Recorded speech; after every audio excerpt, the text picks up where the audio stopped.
And let me also invite my friend from UK, Mr. Jeremy Blaine. Thank you very much, CK. Again, great to be back for our final hurrah of 2020. Absolutely. Before the end of the season, I think this is our last session in 2020, and we would like to talk about the business outlook for 2021. So, with this discussion, we want to end our series for this year, only to pick up next year. Yes, exactly. Uh, Jeremy, there has been a lot of speculation: what will work, what will not work, what are the new avenues, how business will reshape. I think there has been a lot of speculation. For instance, there is Indian electric vehicle manufacturers, which is a startup here in my city in India. They have announced that they want to launch a three-wheel car, and they've already got, within just 2 weeks, they got 3,000 bookings, mostly from United Wow. States.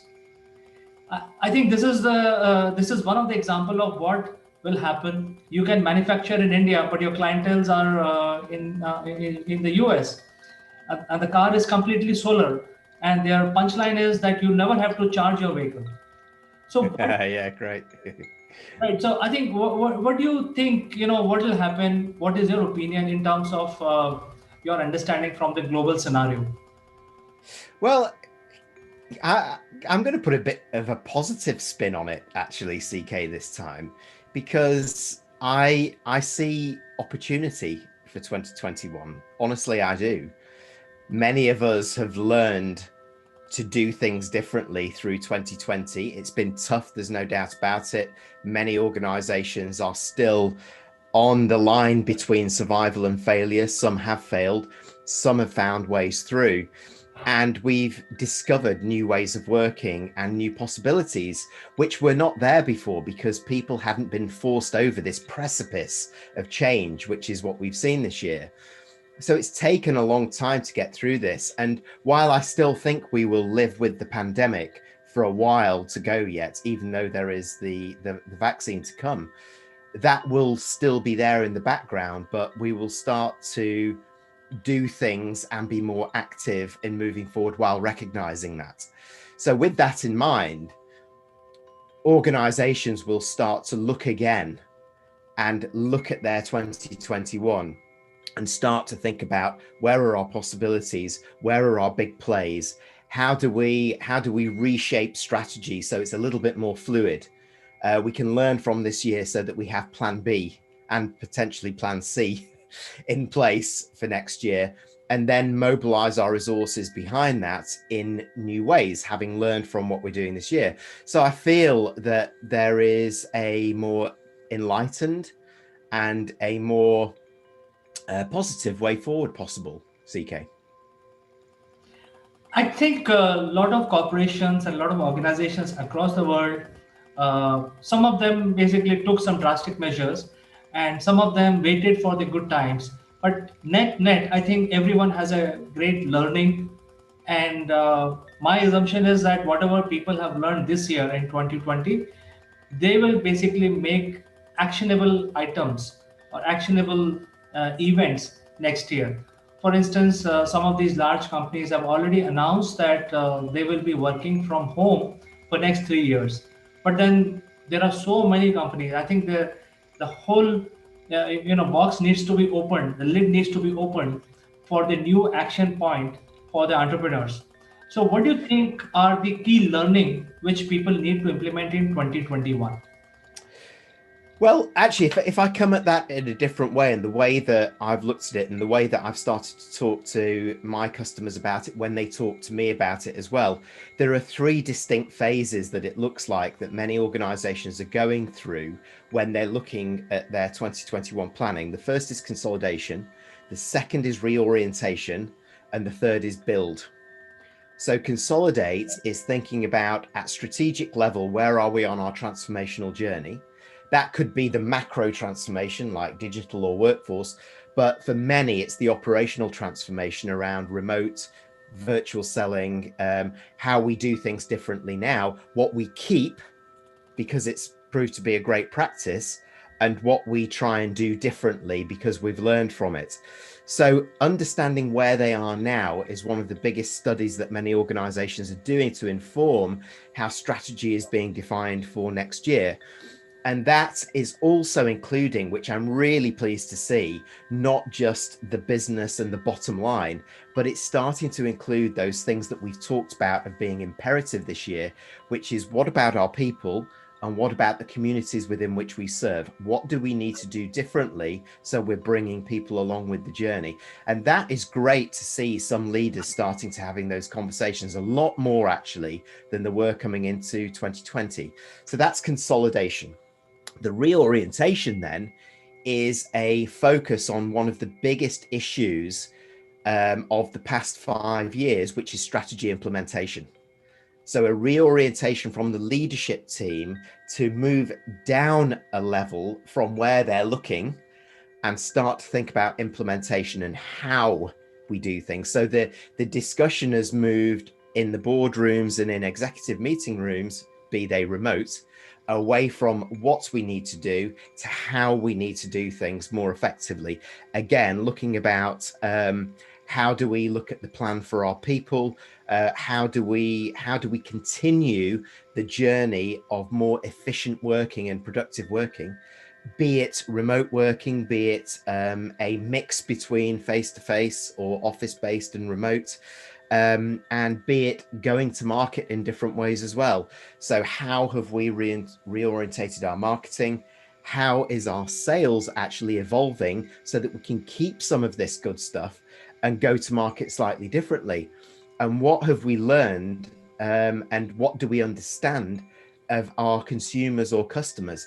How will they continue or choose to buy differently this year? Your example at the very beginning is exactly what we're seeing, is that there are new globalized purchasing patterns emerging because the organizations and buyers are looking beyond their 10-mile radius or 10-kilometer radius from where they live.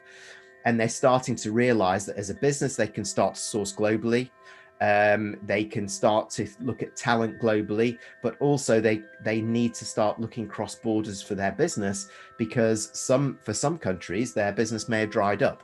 So it's a survival issue. So that's the reorientation piece. And then for that reorientation piece, before they move into the build, there's a lot more work that I'm seeing around measurement. So how do we measure the new value in 2021 that is being created, and what we're achieving and how quickly we're achieving it? Then the final stage, which is in the build, is what I'm really pleased to see is that budgets are coming back and being front and center focused on building skills at leadership level, because some leadership have been exposed in this year. And we've talked about this in one of our organizations. There is a narrowing of the gap between the capability of many employees and the capability of the leadership when you consider things like digital, remote working, small group collaboration, online communication, agile working. All of these things are being done in a way that actually is closing a hierarchical gap. So investing in skills for leadership, for the rest of the organization to be able to step up to lead at their level and usher in this new age of empowerment is something that's great to see. And putting the supports in place for a more considered go-to-market plan that we talk about, to make sure you're building and creating early wins from an awareness point of view, making sure that more purchasing opportunities are being considered, and therefore that your chances of conversion are being more. I'm seeing a lot more work on that. So it's great. We're seeing overall this movement from understanding where we are, understanding what we need to do, to much more focus on how we're going to do it and how we're going to do it successfully. Jeremy, there is one more trend that I have noticed, which is with regard to the gig economy. And, when the times were good, the Salesforce was a leader in the CRM arena. So you have the complete CRM. And they used to basically charge quite a lot of money. They used to charge something like for a basic monthly subscription, $75 a month. And for a more advanced, where lead generation, email campaigns are roped in. It used to be much more.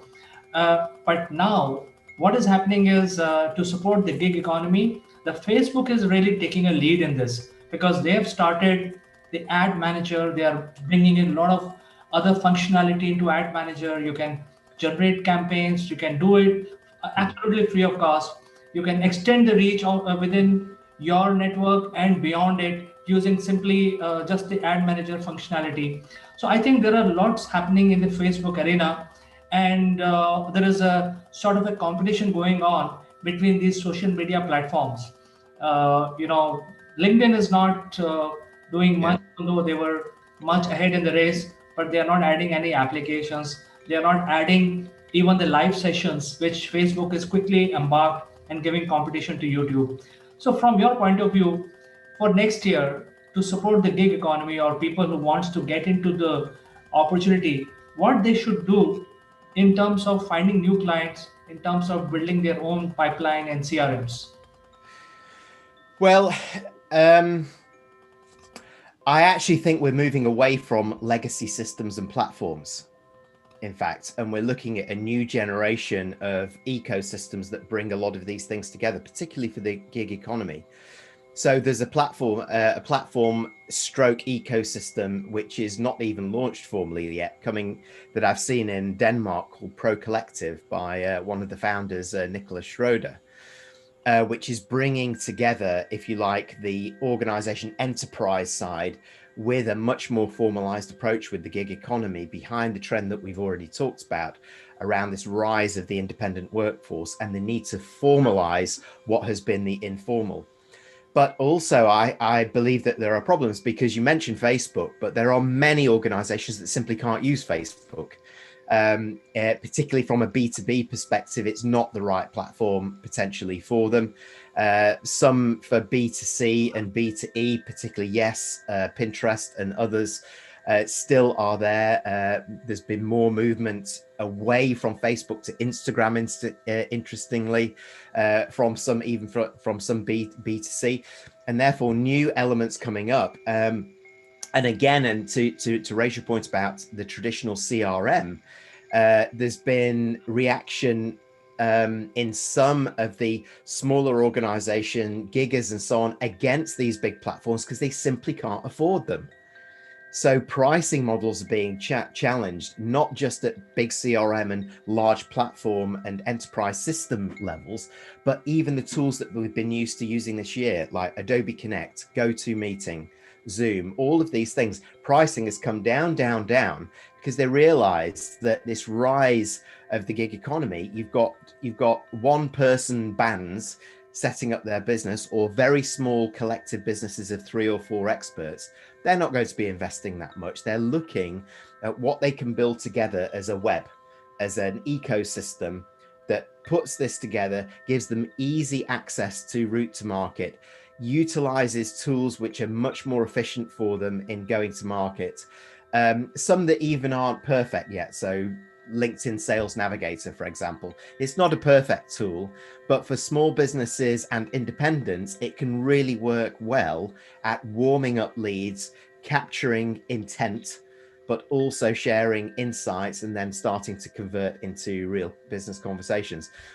So it sort of depends. So I actually think that 2020 has been almost a resetting year around these, systems, enterprise systems and processes and platforms that we've seen. And we're now seeing the need for integrated ecosystems that bring all sides of this together. So it just becomes much easier, much cheaper, and much more efficient. You are absolutely right. Even the large companies are trying to see, or trying to see how they can leverage the Facebook or Instagram. I have seen a lot of large corporations also advertising on Instagram lately. So I think the whole ecosystem is changing. The marketing managers are trying new means and new mediums to generate their pipeline, and so there is a lot of training required. There is a lot of orientation required, but even Facebook offers some of this functionality free of cost. It is quite tough to use. It's not user friendly. So training is required in terms of using tools like Ad Manager from Facebook. and also the Navigator by LinkedIn, because LinkedIn Navigator is again a very intuitive tool for the small business, but then it is finding it difficult to leverage to scale up the operations. Um, Mm. One of the gaps that I've seen in some of these tools is that the reach is only limited to what you create.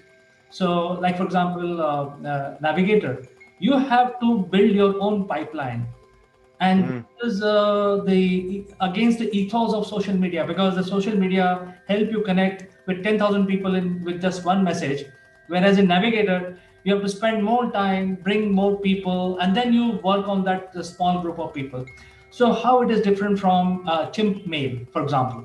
So I think these are the questions that consumer now Yeah. are asking for, and these social media platforms have to give answer in 2021.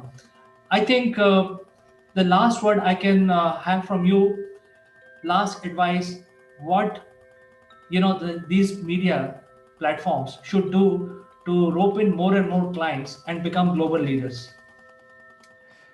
Very simple answer to that is become more customer orientated.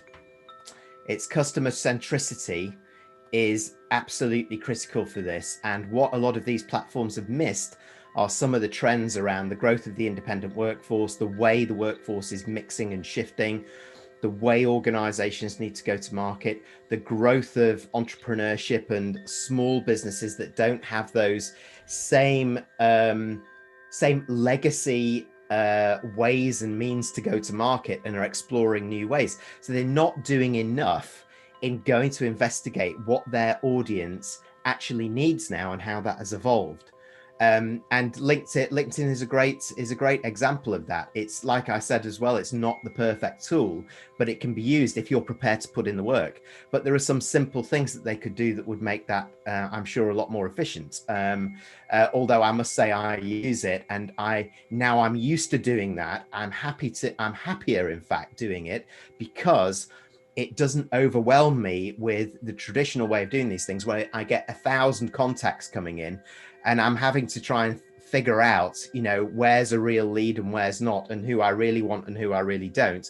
Whereas if I can focus on 20 that I pick myself and warm that up, then I can start small. So there are ways and means. So customer centricity, understanding the true and real emerging needs of the different segments of customers, and then understanding how they deliver that and how they reorientate their own offer, goes back to exactly what I said that many organizations are doing. They're consolidating learnings from this year. They're reorientating their offers and businesses to go to market differently. And then they're building the teams behind that and their systems, their supporting structures behind that to fuel and create early wins. Jeremy, thank you so much for spending the last year with us, giving a lot of advice to our viewers. And I'm sure your advices, your suggestions, and the direction that you have given to the industry help some of our viewers and also beyond the viewership that we have. So, with this positive message, we want to end this year for Jeremy Blaine Live. And I wish you, all your team, your family, and your friends a very happy Christmas holidays. Thank you very much. And all the season's greetings to you, your team, and all of your fantastic audience. CK, thanks for having me. Thank you, Jeremy, and we will catch up next year once again. We will. Bye-bye. Bye bye.